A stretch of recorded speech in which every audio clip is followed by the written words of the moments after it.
Octopus. ଆଚ୍ଛା ସାଙ୍ଗମାନେ, କହିଲେ ଦେଖି କେଉଁ ଜୀବର 8ଟି ହାତ ଥାଏ?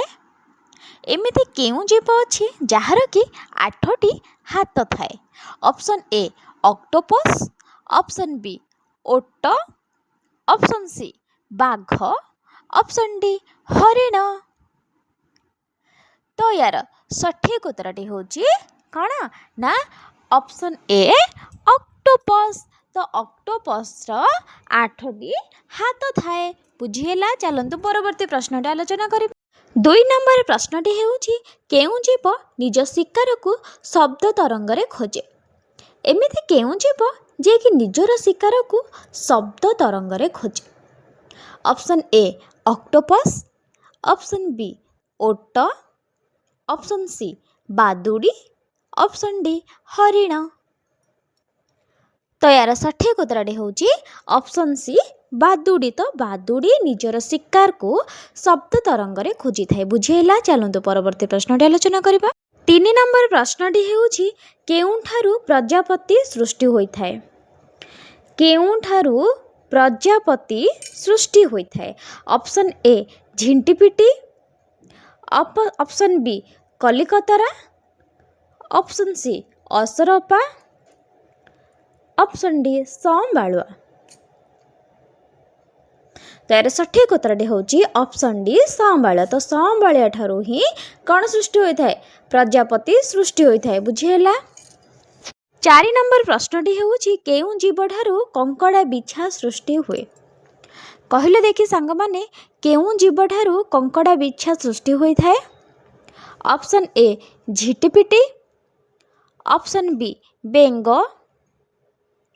ଅପସନ୍ ସି ଅସରପା, ଅପସନ୍ ଡି କଙ୍କଡ଼ା। ତ ଏହାର ସଠିକ୍ ଉତ୍ତରଟି ହେଉଛି ଅପସନ୍ ଡି କଙ୍କଡ଼ା। ତ କଙ୍କଡ଼ା ଠାରୁ ହିଁ କଙ୍କଡ଼ା ବିଛା ସୃଷ୍ଟି ହୋଇଥାଏ। ଆଚ୍ଛା ସାଙ୍ଗମାନେ, ଆପଣମାନେ ତ ଝରିପୋକ ବିଷୟରେ ଜାଣିଥିବେ। ତ ପ୍ରଶ୍ନଟି ହେଉଛି ଝରିପୋକ କେଉଁଠାରୁ ସୃଷ୍ଟି ହୁଏ? Option A we, option B ବେଙ୍ଗ, ଅପସନ୍ ସି ଅସରପା, ଅପସନ୍ ଡି କଙ୍କଡ଼ା। ତ ଏହାର ସଠିକ୍ ଉତ୍ତରଟି ହେଉଛି ଅପସନ୍ ଏ ଉଇ। ତ ଝରିପୋକ ଉଇରୁ ହିଁ ସୃଷ୍ଟି ହୋଇଥାଏ। ବୁଝିହେଲା? ଚାଲନ୍ତୁ ପରବର୍ତ୍ତୀ ପ୍ରଶ୍ନଟି ଆଲୋଚନା କରିବା। 6 ନମ୍ବର ପ୍ରଶ୍ନଟି ହେଉଛି କେଉଁ ଜୀବର କିଛି ଅଂଶ କଟିଗଲେ ମଧ୍ୟ ପୁଣି ସେ ନିଜେ ହିଁ ଗଢ଼ିପାରେ? କେଉଁ ଜୀବର କିଛି ଅଂଶ କଟିଗଲେ ମଧ୍ୟ ପୁଣି ସେ ଗଢ଼ିପାରେ? ତ ଅପସନ୍ ଏ କଙ୍କଡ଼ା ବିଛା, ଅପସନ୍ ବି ଷ୍ଟାରଫିସ୍, ଅପସନ୍ ସି ଅସରପା, ଅପସନ୍ ଡି କଙ୍କଡ଼ା। ତ ଏହାର ସଠିକ୍ ଉତ୍ତରଟି ହେଉଛି ଅପସନ୍ ବି ଷ୍ଟାରଫିସ୍। ତ ଷ୍ଟାରଫିସ୍ ଏମିତି ଏକ ଜୀବ ଯାହାକି ନିଜର କିଛି ଅଂଶ କଟିଗଲେ ମଧ୍ୟ ସେ ପୁଣି ଗଢ଼ିପାରେ। ବୁଝିହେଲା? ଚାଲନ୍ତୁ ପରବର୍ତ୍ତୀ ପ୍ରଶ୍ନଟି ଆଲୋଚନା କରିବା। 7 ନମ୍ବର ପ୍ରଶ୍ନଟି ହେଉଛି କେଉଁ ଜୀବର ଆଙ୍ଗୁଠିର ଚିହ୍ନ ମଣିଷ ଭଳି ଥାଏ? ଏମିତି କେଉଁ ଜୀବ ଯାହାର ଆଙ୍ଗୁଠିର ଚିହ୍ନ ମଣିଷ ଭଳି ହୋଇଥାଏ? ତ ଅପସନ୍ ଏ ବେଙ୍ଗ, ଅପସନ୍ ବି ଷ୍ଟାରଫିସ୍, ଅପସନ୍ ସି ଭାଲୁ, ଅପସନ୍ ଡି କୋଆଲା।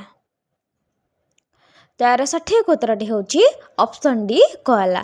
ତ କୋଆଲାର ଆଙ୍ଗୁଠିର ଚିହ୍ନ ମଣିଷ ଭଳି ହୋଇଥାଏ। ବୁଝିହେଲା ସାଙ୍ଗମାନେ? ଯଦି ବୁଝିହେଲା ଚ୍ୟାନେଲକୁ ନିହାତି ଡୁ ଲାଇକ୍ ସବସ୍କ୍ରାଇବ୍ କରନ୍ତୁ। ଆଉ ହଁ, କାଲିଠାରୁ ସର୍ଟସ୍ ଭିଡ଼ିଓ ଆସିବ ଆଉ ବହୁତ ଇଣ୍ଟରେଷ୍ଟିଂ ପ୍ରଶ୍ନ ଆସିବ, ଜେନେରାଲ୍ ନଲେଜ୍ ଆସିବ, କିଛି ଶିଖିବାକୁ ମଧ୍ୟ ମିଳିବ।